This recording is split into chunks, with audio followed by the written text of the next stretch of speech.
O termo Bíblia surgiu como uma palavra cotidiana para o grego. É o plural de biblon, a palavra grega para rolo. O nome é esse porque antes de existirem os livros, como conhecemos hoje, os textos eram enrolados e guardados assim, nesses rolos. Com mais de 6 bilhões de cópias vendidas, ele é o livro mais vendido no mundo com larga margem. Todos nós, que nos chamamos cristãos, consideramos ela sagrada. No entanto, é surpreendente como a maioria de nós conhecemos muito pouco sobre esses textos que lemos, ou deveríamos ler, todos os dias. E o objetivo aqui será falar um pouco sobre eles. Na verdade, a Bíblia não é exatamente um livro. Ela é composta de 66 livros para os evangélicos e 73 para os católicos, separados entre o Antigo e o Novo Testamento. E por mais que nós hoje tenhamos acesso a ela como um livro único e encadernado, nem sempre foi assim. De fato, os livros da Bíblia se diferenciam entre si de diversas maneiras, a começar pelo idioma em que foram escritos e pelos seus numerosos autores. Enquanto os livros do Antigo Testamento foram escritos em hebraico, os do Novo foram escritos em grego. Um espaço de tempo incrível também os separa. Os primeiros livros da Bíblia e o seu último têm um hiato de nada menos do que 1600 anos. Os historiadores estimam que os livros do Pentateuco, que são Gênesis, Êxodo, Levítico, Números e Deuteronômio, tenham começado a ser escritos por volta de 1500 a.C. Por outro lado, a maioria dos estudiosos datam o último livro da Bíblia, o Apocalipse de João, da última década do século I depois de Cristo. Assim, as circunstâncias sociais e culturais na qual cada um dos livros foi escrito também diferem drasticamente. Se os judeus começavam a escrever o livro de Êxodo, guerreando pelo deserto em busca da Terra Prometida, João escrevia o Apocalipse sob a opressão do Império Romano e o martírio dos seus irmãos de fé. Mas se a Bíblia não é um livro único, como foi feito esse processo de seleção de quais livros estariam ou não nessa compilação? Todos os livros têm a mesma importância? E seriam todos os livros verdadeiramente inspirados? A esses livros escolhidos nós chamamos cânon, palavra grega que significa catálogo. É muito interessante pensar que os cristãos da igreja primitiva não tinham definido quais textos eram considerados sagrado ou não. Em uma era sem imprensa e sem comunicação, os livros todos eram copiados à mão e nem todas as igrejas tinham cópias de todos os livros. Além disso, as igrejas e seus líderes tinham as opiniões distintas sobre quais destes livros deveriam ou não serem considerados sagrados.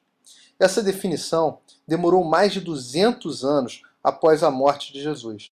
Para se ter uma ideia, livros que hoje consideramos sagrados, como o Apocalipse de João, Judas, Tiago, 2 Pedro, 2 e 3 João, já estiveram fora de alguns cânones da antiguidade.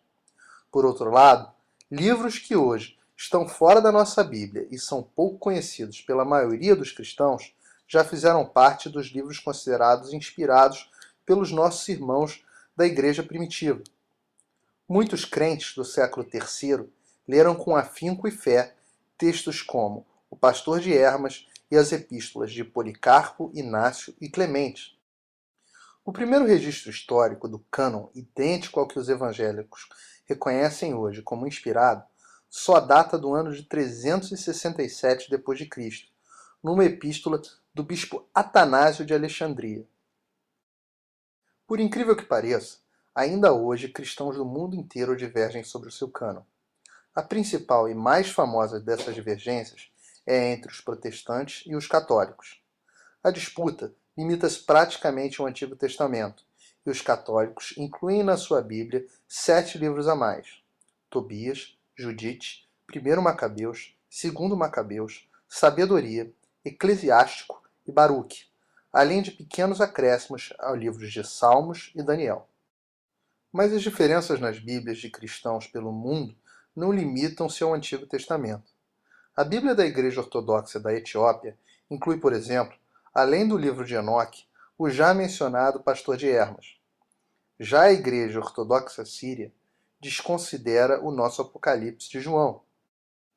As igrejas etíopes e sírias parecem uma realidade distante de nós, Mas por muito pouco, a Bíblia dos evangélicos não ficou sem os livros de Hebreus, Tiago, Judas e o Apocalipse. Ninguém menos que o próprio Lutero, o pai das igrejas protestantes, propôs que esses livros fossem retirados do Novo Testamento. Isso já no século XVI depois de Cristo. Além destes casos, existem também os textos considerados unanimemente como apócrifos, ou seja, sem validade. A lista é imensa e contém exemplares bizarros como um Apocalipse de Moisés, um Apocalipse de Pedro, Evangelhos de Judas Iscariotes e Maria Madalena, dentre muitos outros de uma relação de mais de 100 títulos, certamente não escritos pelos seus supostos autores e que contêm o que hoje consideramos as heresias mais absurdas imagináveis.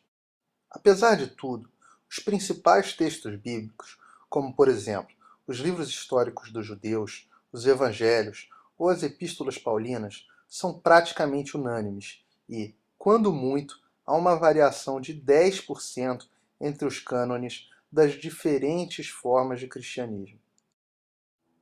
Dessa forma, os cristãos, por um ato de fé, acreditam que assim como o Espírito Santo inspirou os autores da Bíblia, assim também esteve presente ao longo da história da formação dos livros que a compõem.